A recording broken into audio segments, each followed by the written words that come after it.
What is going on, ladies and gentlemen? It is your boy Eli Rax, aka Vibes, and I am here with my guy El Jefe, and I'm here with my other guy, Mr. Glass Half Full, Spiro, aka Spee, if you like it, and if you're nasty, it's Spee. All right. Welcome Let's to New go. York. Welcome to New York Revival, where we talk about New York sports and how it needs to be revived. And it starts tonight, guys, and especially with the New York teams. And thank you for coming along for the ride. Gentlemen, how you feeling? What's going on? Tell the people how you feeling, man. We'll start with He keeps us on our toes. we'll start with El Jefe. What's going on? I'm feeling good. I like the new addition about if you nasty, it's Spee. It's me, baby. That's a great We're addition. going Reels with them in. Reels them in, baby. Spee if you nasty. If Jefe, you tell the nasty. people how you feel. All is good, man. I'm looking Awesome. forward to this tonight. It's been a freaking really fun couple days with all this stuff happening around the Giants, like all these GM and head coach pairings that you're starting to see the puzzle come together. So I'm happy to looking forward to chopping that up with you boys. Awesome. Mr. Glass Half Full. Spee if you nasty. Yo, what's good, guys? Guys and girls out there. So we're nasty with it. Let's talk some good Giants. We'll talk Rangers. We'll talk Nets, Knicks, man. But listen, lots going on in Ranger land, like Jeff said, Giants land, like Jeff said. And I can't talk apparently, so I'm sorry. The Rangers are screwing me up right now. They're down 2-0 already. It's got me all frazzled. I'm ready. I was ready to hit it with how good the Rangers are doing, and just sapping my energy already. You know what? I think the Rangers game is staring at you in the face, and you need to maybe That's what it was. put your phone down for a couple minutes because it's dragging you right back to the phone. Okay, all right. Clear it out. Zen. Let it rain and clear it out. That's chicken noodle soup. Yeah, I had chicken Exactly. noodle soup, You and it's got me. terrible, guys. It wasn't that good. So sorry if everyone's watching, especially the people that made it. My apologies. But let's get right into it, guys, man. Yes, there's a lot of news going on in the Giants today, right? They're on their second interviews with the GM rounds that they're making. So a couple of names, of course, came up, which is Shane, Poles, and Peters, guys. And they all have great ties to head coaching candidates that can come in here and fix it. So I want to kind of start and do something a little bit different. Instead of going down these GM, I want you guys collectively or just individually, give me your thoughts on your GM and what you think can actually come in here and help this Giants. So I'm going to start with you, El Jefe. What you got, man? My pick for GM. You want me to give you my GM guy? Yes, please, if you can. So I'm going to make a case for Peters from 49ers because so much, it seems like all the fan base has jumped on the Shane train, which I just made up just now. Ooh, I like that. that just came out naturally. But I think cheers, by the way. Yeah, hey, Cheers. I'm going to make a case for Peters because I think he's kind of flying under the radar because you get sucked into the light of the success of the Chiefs and Bills and you forget that the 49ers roster is so solid. And, these guys, once they get to this level, they all have a really good resume. So we can go through the resume, but all you got to know is part of the Patriots, first two Super Bowls, early 2000s, he was there. Goes to the Broncos, was there for a long time. I know they had Peyton Manning and Tom Brady, but what you may not know is that this guy was a big part of drafting 27 of the players on that Broncos roster. And if you actually watch that team win a Super Bowl, it was the defense. Peyton Manning was more of an offensive coordinator out there. He really had a noodle arm at this point. So This guy was pivotal there. Then John Lynch grabs him. He wants him for the 49ers gig. And last year he was getting a couple looks. Panthers were looking at him. They went in a different direction. So he got promoted to assistant GM because they didn't want to lose him. They're like, listen, dude, you're the guy. Let's keep you here. I mean, homegrown talent that he is very responsible for picking up for the 49ers. Nick Bosa, Brandon Ayuk, Debo Samuel. George Kittle on day 3. He got George Kittle on day 3. Are you kidding me? Fred Warner, day 3, round 3. So Elijah Mitchell, the 194th pick last year. That is a highly effective running back. Value. That's what I'm talking about. Here's the most impressive thing of all of them is that he's put together his 49ers roster without elite quarterback play, and he has made them competitive every single year. To the point where they're talking about replacing Jimmy G, even though he's had a rating of 90 or higher every year, double the touchdowns as interceptions, highly effective for what they do. this guy is so important. And from what I've done in research wise, he gets a lot of credit for putting this roster together. Elway doesn't want to see him go. Lynch doesn't want to see him go. These guys are really big on this guy and keeping him. And I like the way he's constructed this roster. Deebo Samuel is one of my favorite players in the NFL. So good, so creative. And you got to love what McDaniel could possibly do as a head coach with his offensive mind. Yeah, I was going to ask you, Jeff. So McDaniel, I guess, right, is one of the names that would be associated with him. So anybody else? I think that's maybe D'Amico Ryans. I think could be on the defensive side of the ball, yes. Right? Those are two likely options if it's going to be him. I mean, it would be interesting to see McDaniel in New York and how he handles the New York media because he's a little quirky guy. He's a kook. He's a wise guy. He's got sarcastic. I would love it. I would love him. Just to say this too, there was a reporter named Mike Jones, and he stopped in the middle of that sentence and said, "Who? Mike Jones." Mike Jones. He's definitely a comedian. He's great, man. But continue. I'm sorry. So New York. It's so New York. Go ahead, brother. Case for Peters, man. Really solid roster without elite quarterback play. A lot of the job openings, there's not a lot of elite quarterback play at those openings. That's how important it is. So the Chiefs and Bills, not to knock your candidates, but they have Josh Allen and Patrick Mahomes. They make a lot of people look good. The 49ers are doing it with Jimmy G. Facts. I agree. Hey, well, listen, it's tough to make a choice here because there are so many, and I hate to sound cocky, but I feel like we have so many good candidates right now, all with great resumes. And for me personally, I'm going to try and sell you guys our man Shane, who brilliantly named the Shane Train. We're all on it. The whole damn fan base is on the Shane Train right now. He built that. Listen, him and Bean built that Buffalo team from 2017. Listen, the Buffalo Bills were nothing. They were nothing before Bean and Shane came to town in 2017. They were a loser. They were losers since Jim Kelly days, man. He came in there. They built it right. Listen, they got Josh Allen, who's now, he's propelled this offense to heights that they haven't been in since the Jim Kelly days. But listen, he had a part in drafting Josh Allen. There's a lot of people that did not like him, and they stuck with him. Not only did they stick with him, they doubled down and they traded for Stephon Diggs. And that took Allen to the next level. And that's the kind of balls that you need to succeed. And I love what they're doing up there in Buffalo. Transition that over here. Listen, there's not a lot of flashy draft picks that they got, but the whole team is just solid. Their defense is solid with Tremaine Edmonds. They got Ed Oliver.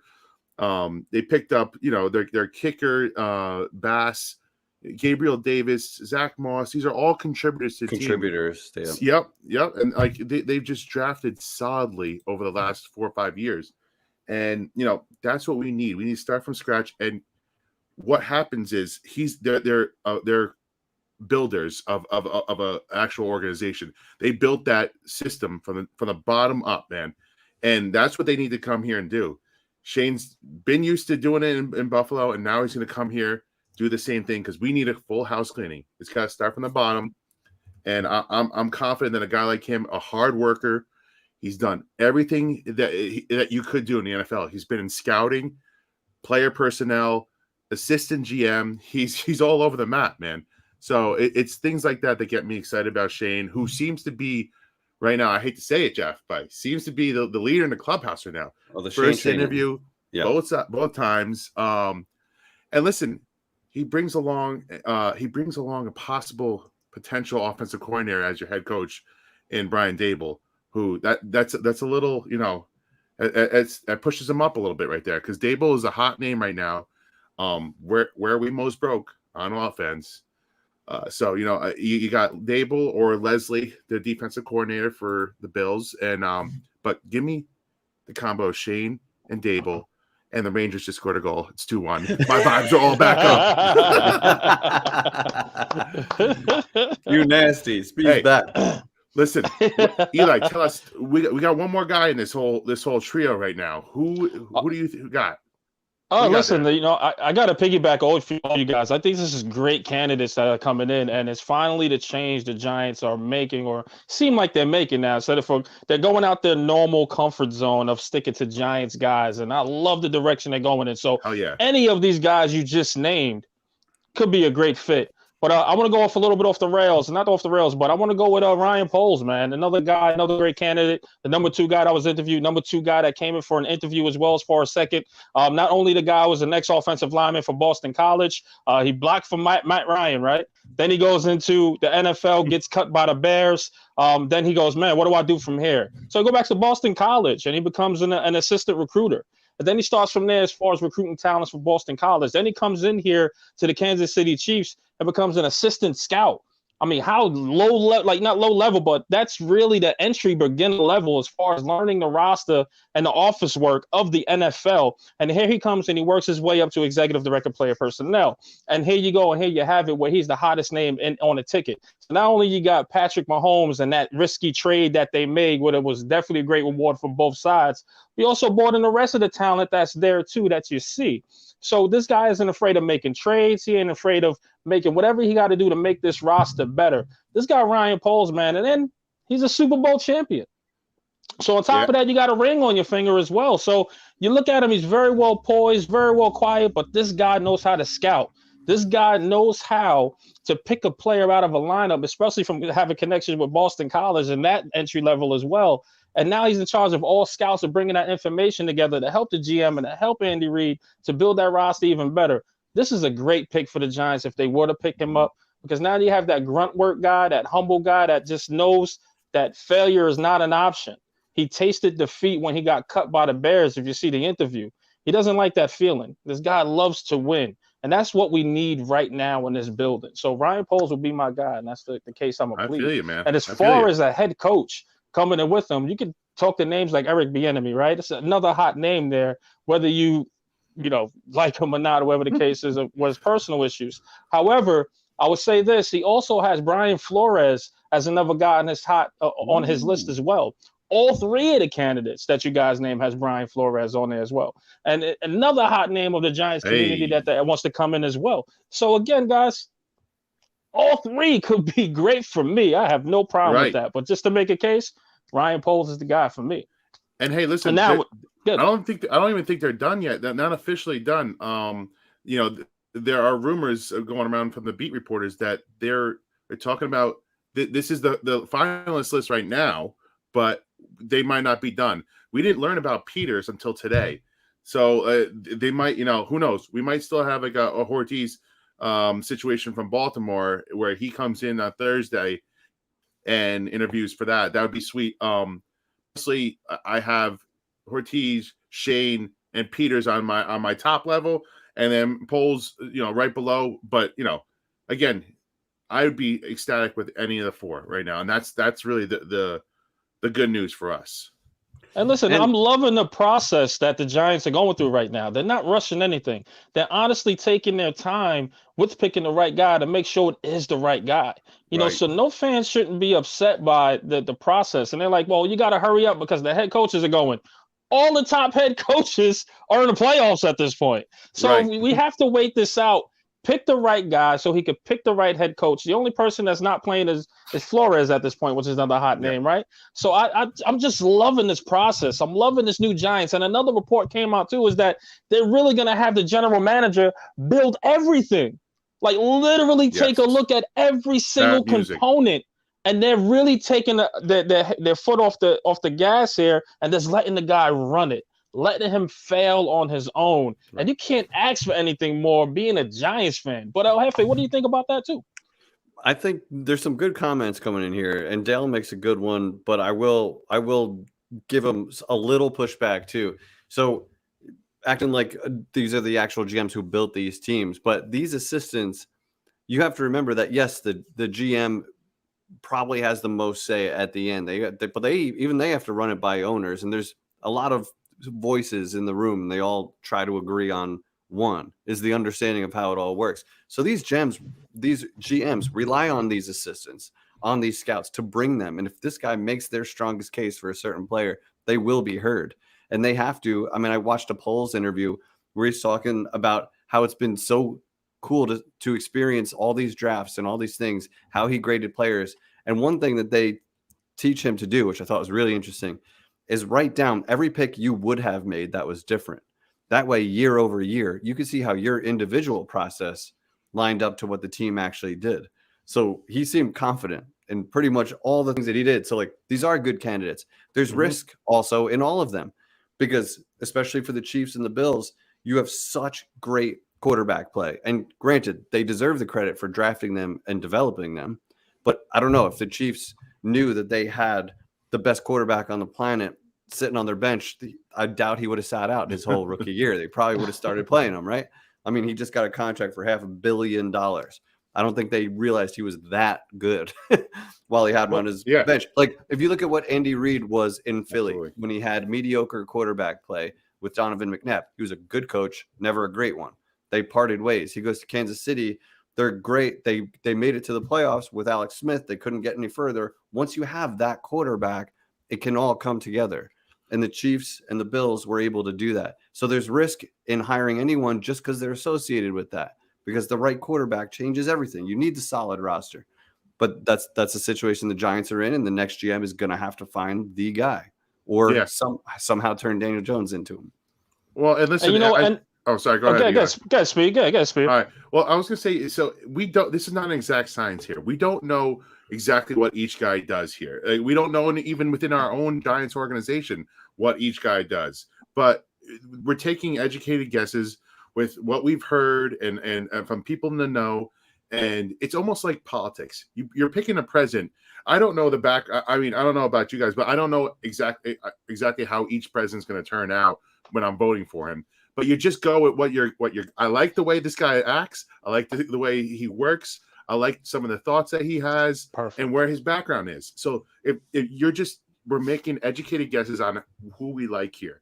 We don't know what they really did. We just know that these guys have all been parts of successful organizations, and they've all come in highly touted from just about everybody in NFL. That is good enough for me to just say, okay, I have faith that this process is going the right way.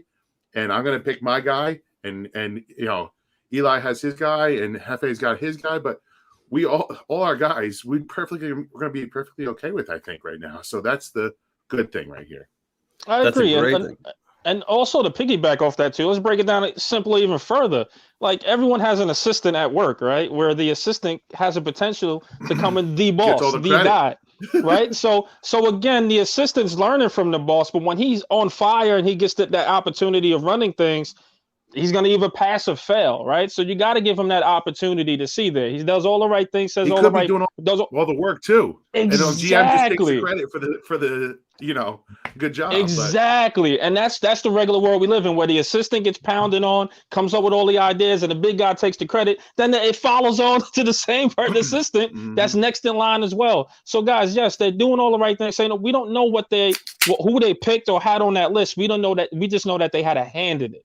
So we got to go with that per se. And to say like, hey, and kind of laugh at it, I think it's kind of crazy. I think we just got to kind of let the process play out and kind of go from there. Juxtapose that to what, we all like, oh, Gettleman comes in. I'm going to fix this offensive line. We're going to get an edge rusher. We're going to do this and that. We're all like, okay, that sounds good. That sounds good to me. But he never did it. So again, we have to let it all play out. But right now, it just feels better. I'll throw something else at you. Joe Judge, he came in taking names or kicking ass, whoever, how the hell the analogy goes, right? And fooled the crap out of us. So again, we got to let this process play out and see what the product is on the field. So we'll go from there. But I'm excited about the candidates. Winning organizations, I'm definitely excited about it. Big shout out to Pest. Thanks for coming in, pal. We love you, Pest. Shout out, Pest. So let's on that note, let's move on to this, guys, because we discussed a lot of coaching candidates that could come in with this general manager. But the one thing that the Giants, let's think of the Giants way a little bit, because the Giants don't like too much dramatic change, right? Even though they need it. So let's play a little bit. Patrick Graham has a lot of ties to some of these coaches. And I'm going to start with you, Spee, on this. If they hire a Peters or whatever the case is, where's Patrick Graham? Because the defense was the only thing that actually performed well above expectations going into season in and season out, right? So what happens to Patrick Graham's? Will you keep Patrick Graham and kind of go from there? But give me your thoughts on Patrick Graham, and should he stay or should he go, and just hit the reset button on everything? Absolutely. Well, listen, before Dable went to Alabama, he was with the Patriots, and the Patriots, and guess who else? Patrick Graham. They those two guys were on the same staff for 3 years. Now, if you bring in a Shane who brings in a Dable to be the head coach, in my opinion, it's a great way to not have to have the defense learn a new system, and you have the familiarity with Patrick Graham, who stays here in New York, knows Dable already, and it seems like a match made in heaven. Where I mean, a lot of people don't love what Patrick Graham did this past year. I personally think it was more of a personnel issue, in my opinion. But for me, Patrick Graham staying here is a best case scenario. Because listen, like I said, we're going to have all these guys on defense coming back. That's going to happen. We can't clean house on both sides. You're going to clean house on the offense. Let them learn a new system. If you don't have to do 2 systems in 1 year, don't do it. So keep Patrick Graham, keep some consistency on that side of the ball, and it's an easy transition with Dable. Yeah, there's a couple nice connections where Graham could end up staying here. I don't know if I missed it, but I'm not hearing a word about him getting head coach interviews or anything like that. It looks like he might miss out on this round, right? There's only so many openings every year, and there happen to be really good candidates. And a lot of the GM candidates have their head coach, it seems, kind of lining up with them. So Graham may miss out. There may be a situation where he's kept on as a defensive coordinator. The Giants offense did no favors for the defense, right? Think about how bad the offense was. That hurts the defense so bad when they can't catch their breath. They're put in bad situations and things like that, where the defense on paper is worse than they actually were. And I think there's way better ingredients on the defensive side of the ball. If Blake Martinez can come back and be healthy, he's got a couple of years. Actually, is he going into his last year of his deal? That's a situation where you potentially extend him and lower the cap. So there's things you can do on the defensive side of the ball to get more out of him. Aziz was such a nice story from his rookie year. That's a huge piece that you can build around and do some things with. So I'm not going to be upset if Graham winds up going and they bring in, somebody else, but there is a situation where you could see that happening. And I'd be totally good with it based on what he's done in 2 years. He's been the bright spot basically from the coaching staff. Yeah. Oh, did we? Hefe froze up a little bit. Sorry about that. Yeah. So no, listen, I'm gonna piggyback you guys. I don't mind if he stays or goes, but to not shake things up on the defensive side of the ball, because that defensive side of the ball was pretty good. Again, you could say it's conservative, or whatever the case is, or not. It's the bend that don't break. Whatever it was, it outperformed the entire team in all 3 phases. You had special teams, offense, and defense, right? It outperformed special teams and offense. So I say, if it ain't broke, don't fix it. If the head coach can keep him around and actually, to where there's some sort of familiarity, excuse me, I said that completely wrong, but some sort of familiar face that's there. And as far as familiar game, thank you, brother. Thank you. As far as a familiar face, familiar game plan, familiar playbook, why not keep Patrick Graham a shot, especially if you got a Brian Flores, Dable, all have connections to him. Why not bring him in and see what he can do? And like I said, I wouldn't mind if he stays or goes, but if he stays, it's a plus still, in my opinion, because I think Flores, there's offense coming in. Oh, go ahead with Flores. No, that's what you said. That we didn't mention that before, but he coached under Flores too. I don't know if that matchup is going to work again. He left for a reason, or he was let go. I don't know what it was, but again, another connection with another big guy. That's a coaching candidate for us. So. Interesting to see, man. It's just a thought. We're throwing it out there for you guys. Do you guys let it marinate? Do you guys think how different do you think he would be? Like, it would be interesting to see him with real talent, as edge rushers and pass rushers that can really do something, because we played a lot of bend, don't break. So I don't know how creative, how much he did, or if he was just playing to his personnel. So it would be interesting, but I think he deserves a shot to stay, at least an interview to stay from whomever gets hired. And looks like he's got enough connections where he might still have a job. Mm-hmm. Listen, I'll tell you this. I think he was playing to his personnel, right? Because again, we didn't have that solid edge rusher. We had Aziz coming in, which was a great piece. But just imagine if you got a good sack guy coming in off that edge. Just imagine. You know what I mean? Even though we had Leo trying to do the best, Dexter Lawrence could have done much better than what we all anticipated. He could have done much better. So I think he was playing to the personnel. The secondary was the strongest unit there. It was all right. Let's just protect the sticks and go from there. And he lost Blake. Exactly. Yeah. So he lost a good amount of people. Yeah, exactly. So again, I think with better pieces, I think this defense could be even better if the pieces was here, in my opinion. Agreed.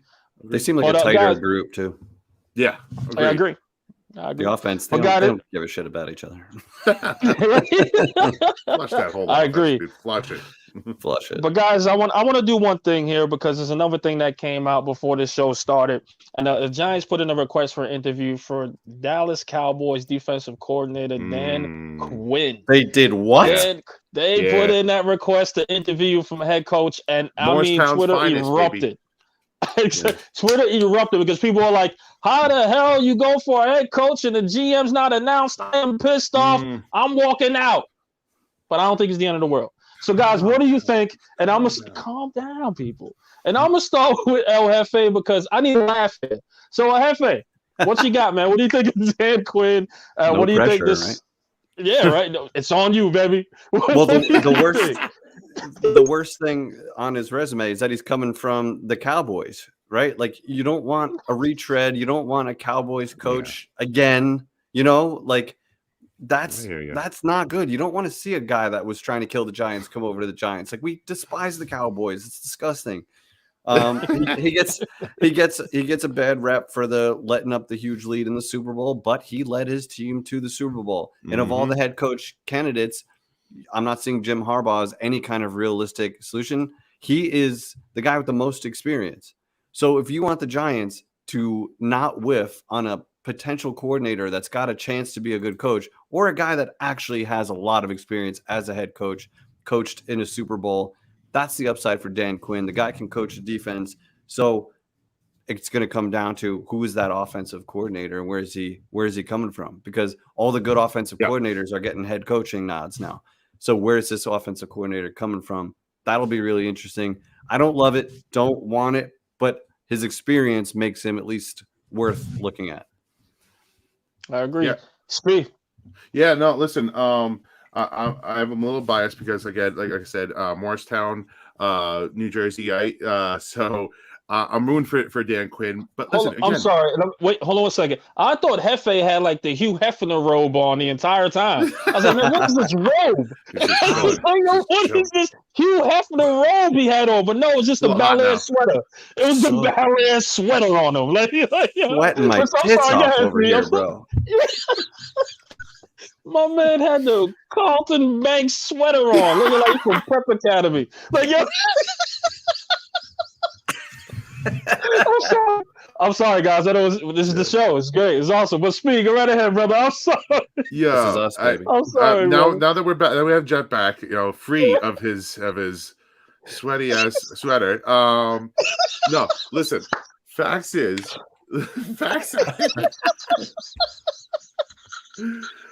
Oh God, you guys are clowns. Yeah, I'm sorry. Good. Yeah.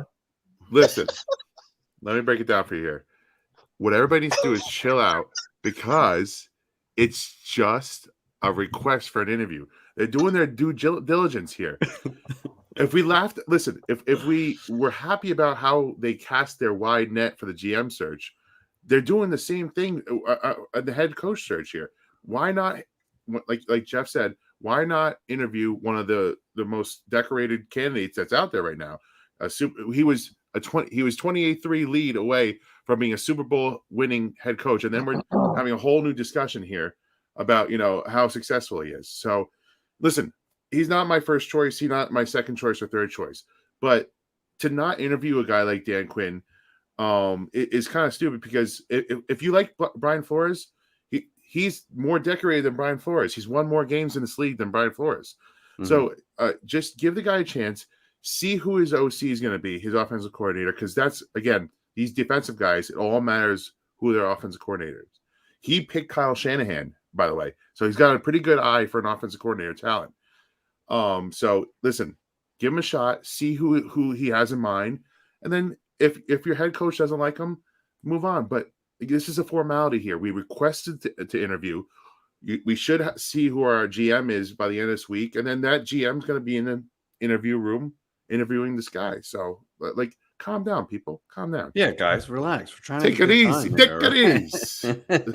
I'm going to say the same thing. Calm down. It's just a request for an interview, right, guys? So, again, what this tells me, and again, it's just me. There's no sources, no inside guys. I don't have any of that. I'm not an insider, all right? But it's just me, in my opinion. I think the Giants have the GM ready. I think they picked their GM. They just didn't announce it yet. So I think this GM is just striking the iron while it's hot. Dan Quinn is another hot name, experienced head coach. What it tells me is that the Giants want experience. They don't want a rookie head coach, in my opinion. They just want a guy that has coached before. What a guy that's just can take off running with no problem. So again, all those Dables, etc. Yes, those guys, but I think they might be a little bit last according to what you can bring to the table. Yes, we understand.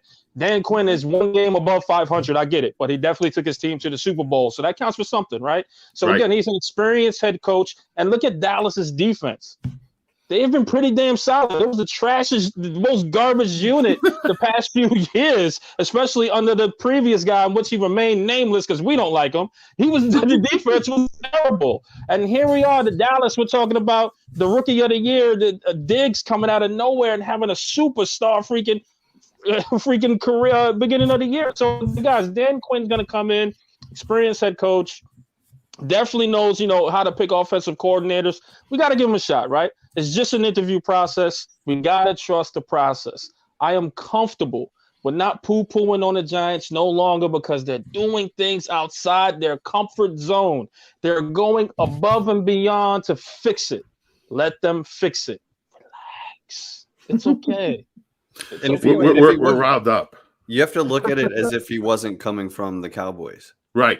You gotta take the logo off of the helmet for a minute because he actually did a really good job. Like Eli said, they were trash last year. They were a bad defense. They gave up so many points in the offseason. I said something like Dallas offense is going to put up points, but their defense is going to hold them back. That defense had stars on each level, which is what you need. I'm like looking at the Giants defense like, shit. where are our stars? I agree.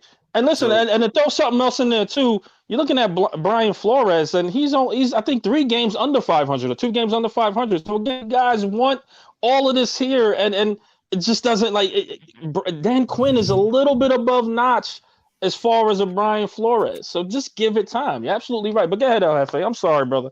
I'm sorry, man. You're good, man. I think you made a good point that the reason that they're interviewing him before they have their GM is that they either have their GM picked or he was a common denominator. I'm sure the question was asked, who are you thinking for head coach? You don't have to have your who's your short list for head coaches. And if 2 out of 3 or all 3 said Dan Quinn, then obviously they're going to be like, all right, let's have a conversation. Let's get ahead of it. Giants are moving at a nice pace. And the best thing that ever came out was Jordan Rodnon's tweet today about how it appears from what they're hearing that the GM is going to have full control. They're going to do things differently. They'll look at the top to the bottom, and they're going to have, I forget what weird phrase he used to kind of freak me out. Carte blanche. That's not something I would ever use in any scenario. But I like the way Jordan it's fancy talk, baby. Did I Google it? Maybe. But I get what he was I get what he's saying. And you're like the 5th person today that said, hey, what is that word? What the hell is that? I've been alive a decent amount of time. I've never heard that before. Giving them the freedom, baby. Giving them the freedom to do whatever they want. So that's what we and like that's to hear. That's all we can ask for as Giants fans, right? Is finally letting we was all Chris Mara, this one, get rid of everyone. They literally get rid of everyone and taking a step back and letting the people run it. So that's freaking awesome, man. We gotta just tip the hat off to the Giants and just trust the process. We have to trust the process. So guys, with that being said, any final thoughts on that topic? Because I think the next one is going to be great. Well, let's go. Well, I think it's going to be an exciting weekend. Let's just say that. I think we're going to find out who our next GM is this weekend. So, I can't wait. Let's go. So, guys, we had NFL wildcard weekend, man. And the guys, I don't know the top of my head. I'm old, man. So, so we had Pats versus Buffalo, Cincinnati versus Las Vegas, Dallas versus the 49ers. And, man, wasn't it a slobber knocker? That was terrible. That was my bad Jim Ross impression from wrestling. I'm so sorry. I love it. And then what we had Eagles and Tampa Bay as well. And then I think we had Pittsburgh and someone else. Forgive me, guys. But the Chiefs. The Yep, Chiefs, yes. Chiefs, yes. So, guys, we had a big wild card weekend, and what we did at New York Revival, seeing the fact that we want to be all your betting needs, we figured let's play the spread between just us fellas for bragging rights. So, Speed, here's what I want you to do.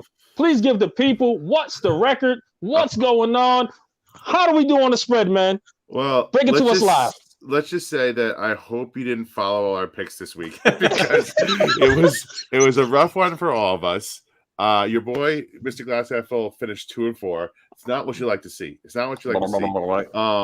But Eli, unfortunately, you finished down in the basement with me. We both started off 2-4. Eli started off hot, and everybody's like, "Praise Eli! Let's follow this guy. Let's ride the hot hand." And then he bombed out like the rest of us. but listen, Jeff, he's the leader in the clubhouse at 3-3, 500. Hey. He didn't lose any money. He didn't win any money, but you're not in the red, and that's all that matters. You're not in the red. I like your glasses. Down here with me and Eli over here. It's okay. But listen, this is Vegas, Hefe. Yeah. This is when we talk Vegas. I like this guy. Listen, guys, all your betting needs, you gotta get a hold of El Jefe. We'll be better. Gotta get a hold of El Jefe. The beautiful thing about the playoffs is there's way more games to bet on. So we will be back. Your boys will be back, and we're gonna win you some money. We're all gonna win money together. All right. You know I what? totally agree.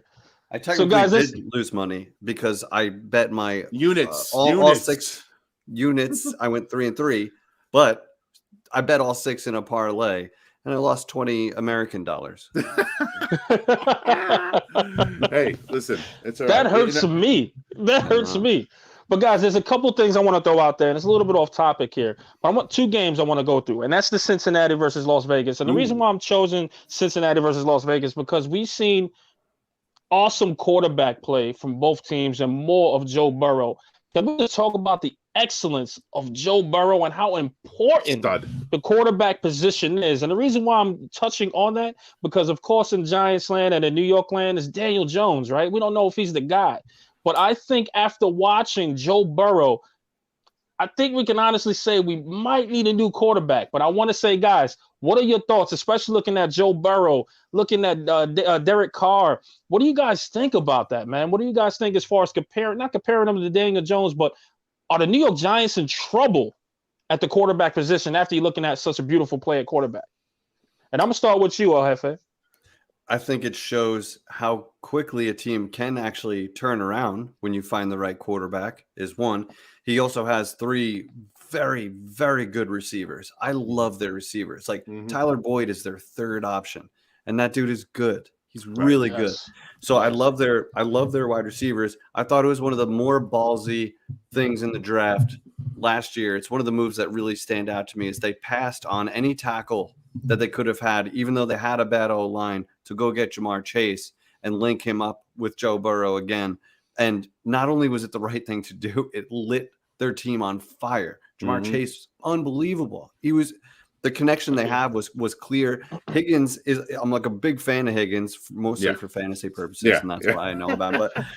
But he's a big dude, big receiver, and he's really good. And these guys, like, those are 3 awesome. You got Joe Mixon back there, and they have a bad O-line. On paper, don't ask me how this is humanly possible, worse than the Giants' offensive line. I don't believe it, but so Joe Burrow, and I think Joe Burrow had one of the highest efficiency ratings as a quarterback. So that's what having the right quarterback does. Yeah. And like, who's their offensive coordinator? I couldn't tell you. Does anybody know? Well, Zach Taylor is their coach, who is an offensive guy. I don't know who their coordinator is, but Zach Taylor's running that show over there. So it just shows you listen, all the teams in the playoffs now, right now that the wild card's over with, look at the quarterbacks now. If you don't have a guy like that, you're not going to consistently be in the playoffs. You can make the argument that Eli was hardly one of those guys, but the Giants made 2 miraculous runs. It's not like we were deep in the playoffs every year. Aaron Rodgers always in the conversation. Mahomes will be in the playoffs his whole career. Like, these are guys, once you have them, you know. And if you don't know, then you do know. Sorry. And I'm going to go Mr. Glass half full. What you got, man? Let me say this. I agree with you on Joe Burrow 100%. I love what. First of all, that game was awesome. It was fun. Came down to the last play at the 9-yard line. I mean, it's all you can ask for in a playoff game. But I think that Joe Burrow is an absolute star. The problem is, I think there's only like 5 of those guys in the NFL right now. And it's really freaking hard to get those guys. Either they got to fall in your lap or you got to do something ballsy, like trade your whole future to get to these guys. Now Burrow, he got drafted by the Bengals because they were bad for a very long time. The problem is with the Giants right now, they're not well, we should have been bad enough this year, but we somehow managed to stumble our way to 4 wins and the 5th pick somehow in one of the worst years of this franchise's history. But you just got to get lucky. Right place, right time. If Herbert came out a year earlier, we probably don't have Daniel Jones. We probably have Herbert as our quarterback. That's how that's how freaking stupid the sports world is and the sports guys who have screwed us. But the point being is you can still win though with a decent quarterback but a great team around him. Titans, you have the 49ers. You have teams like that you could build good teams up around that quarterback position where you're not necessarily needing that elite quarterback to carry everybody. Because again, you can count on one hand how many of those guys there are that propel a whole team, that can lift the whole team, that can play behind a bad offensive line and still look elite, And so that's the problem. You got to get lucky or find your guy, or you got to build a good team around him. And right now, you see both teams still in the playoffs. I mean, all kinds of teams. You have the Titans, 49ers, the Bengals, the Packers, elite quarterbacks, and you have not so elite quarterbacks. So there's ways to do it. I guess you would say Tannehill and Jimmy G are the non-elite quarterbacks left, right? Mm-hmm. Which is fair. And just look how well coached and well rounded those rosters are. Yes. So you have Giants are not have that. Giants aren't built like that. So not it's yet. Gonna take not yet. Let's hope to God this next guy Let's is right. hope. I agree. And, you guys have both great, awesome points, man. There's really no arguments, right? But with that being said, you got to kind of look at it this way, too. Yes, you better have that great coaching staff in place in order to have that average quarterback look elite. So that's a Jimmy Garoppolo. It's Mike Shanahan that's coming in and actually sorry, is it Mike? Mike, forgive me. Yeah, I get the dad and him confused. Kyle Shanahan. Kyle Shanahan, forgive me. Yeah. Yes, Kyle. So Kyle Shanahan comes in. Man, what an awesome offensive coordinator. What an awesome head coach he is. So you better have that elite head coaching to come in here to fix your quarterback that is average. But other than that, when you start to look at some of these quarterbacks that are in there, are they better than Daniel Jones? And right now you have to say yes, because the fact that we don't know what Daniel Jones can bring to the table without all those dominant pieces in there to help him, he may not be that guy to help you at least catapult you into the playoffs. I really hope he can be, but unfortunately, time is running out when you think about the New York Giants and Daniel Jones at that point. But looking at, a Joe Burrow, looking at, even a Kyler Murray, even though he stunk the bed, it still looked pretty decent. It still looked great. These guys are elite quarterbacks, and I think the Giants are kind of missing that particular guy at the moment, unfortunately. So we shall see. We shall see. With that, guys, also, I'll say this too. Another game I wanted to take a look at, seeing the fact that we have a little bit more time, the Dallas Cowboys game, right?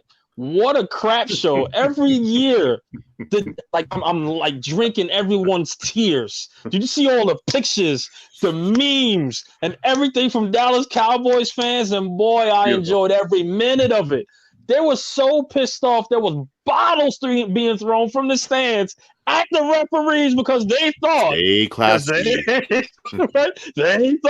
it was the ref's fault. No, your team stunk. That's joke. What happened. You know what I mean? So again, guys, how do you feel about that game? To me, I'm like, man, screw Dallas. I'm happy they lost, man. But what do you feel about the fans throwing the bottles, especially at the referees? Is that something like the Giants organization? Is that something you see the Giants would do? We do, and we suck. We haven't even resorted to that. We just booed our owner, and they freaking cried. But guys, what do you feel about that? How you feel about that game, man? And I'm gonna start with Efe. Even happy fans can throw stuff. Okay, there were dildos in Buffalo. Right? That was crazy. But somebody. The Bills best part Mafia about does that, it the right way. what nobody's talking about is that somebody left their house with a dildo, Yeah, got through security, Sorry, with honey. Got through security. full intention of throwing this on the field. Yeah, like, sorry, honey is right. Are you going to replace that dildo at home? Was this a spare dildo? Do you have a box of them? I have so many questions.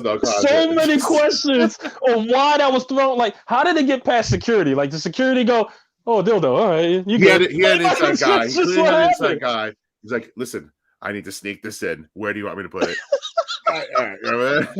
Yo, like, how did that happen? Just seeing that on the field, I think that was freaking hilarious. No. Shout out Lawrence Tynes, because I was the guy that pointed it out, and I was like, "What the hell is this?" Like, dude, I didn't even notice it. Shout out to him, man. I think that was freaking hilarious. It's such a good question from TK here. Like, what would happen on that security line? Taped his chest. I'm just happy to be here, sir. Nice penis. Yeah, Right. Like, either it's that or somewhere else. All right, but got so many questions. Exactly. I told you, I was like, where did you hide it? Exactly. And Spiro did it, dude. There's so many questions. How the hell did that get in there? And why throw it on the field? Why throw it on the field? Like, that made no sense. I don't know. Let's get back on track here. Okay, Dallas. All right, let's get back on track. Dallas guys. Listen, it's funny because their window has been open here. The Giants have left this window open for Dallas for years, and all you do is see them come up short. Dak coming up short again, man. You were down 23. What was it? 23-7 at one point.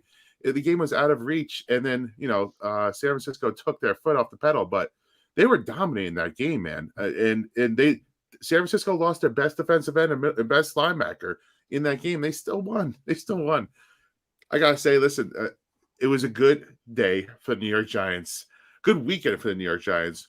Watching Philly get smoked and watching Dallas get smoked. It was just awful. It was. I was kind of happy. Not gonna lie. So let me say this: who are you more scared of in the division next year? You just seen Dallas get smoked. You just seen the Eagles get smoked. Do the Giants have a shot here? Who are you more afraid of going into next season?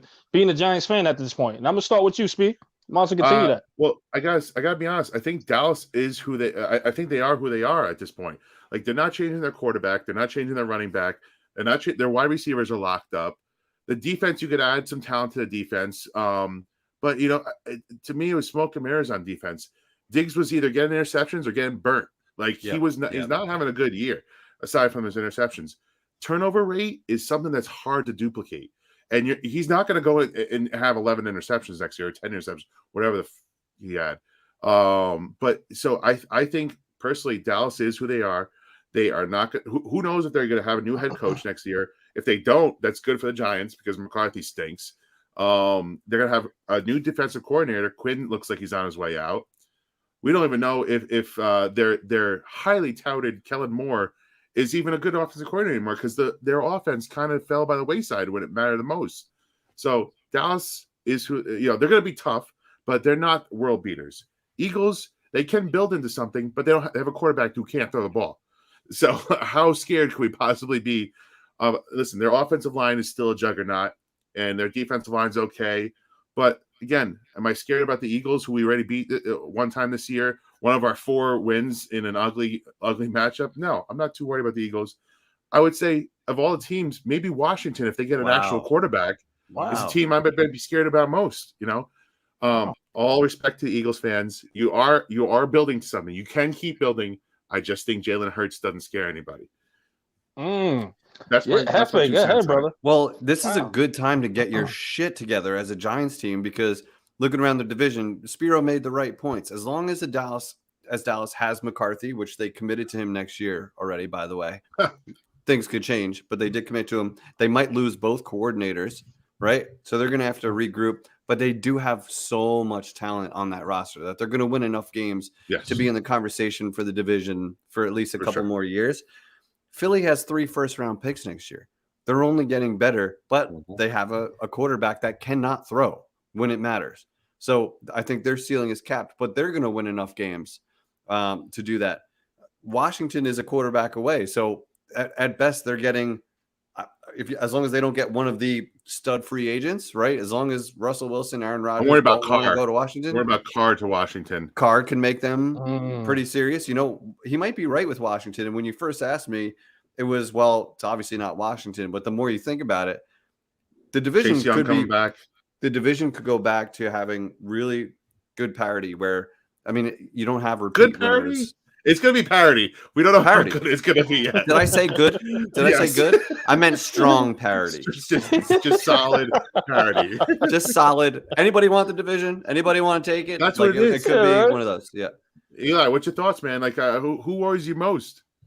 To be honest with you, I will piggyback off you guys. Washington football team, because again, they were only, I think, one game out the wild card spot, or if they had the same record and something happened or the tiebreaker, right. I don't know. But Washington is that one quarterback away to actually being a competitive in that division and being probably number one in the division. Ron Rivera, man, is a great head coach too, man. We can't freaking poo-poo on that. Mm-hmm. He just needs the proper pieces in there. And the more they build, the more dangerous they get.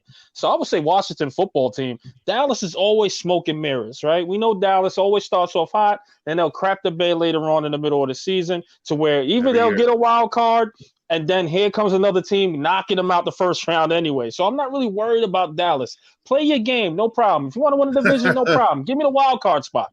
That's all I need. But I got to get past very Washington. Beautiful cheerleaders. Right? But I got to get past the Washington football team. And that's the team I think that worries me the most in this NFC least at this point. But right now, the Giants, if they get that quarterback, that's a big if too.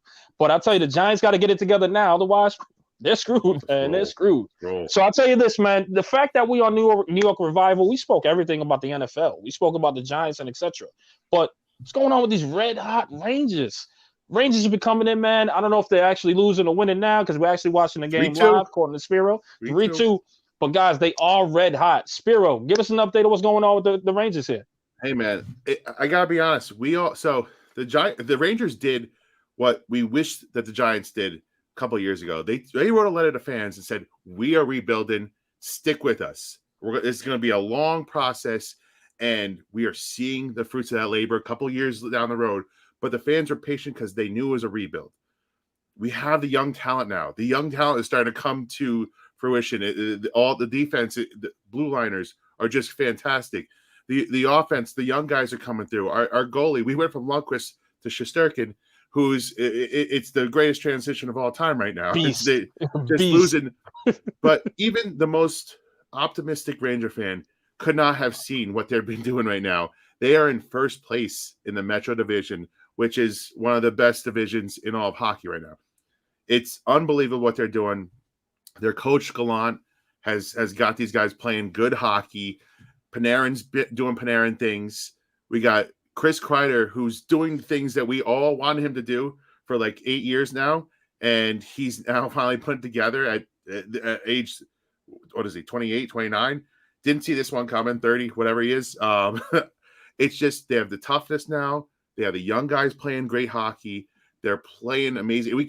I keep waiting for this bomb to fall out, but they're still doing well, and we're damn near halfway through the season now. Not a small sample size.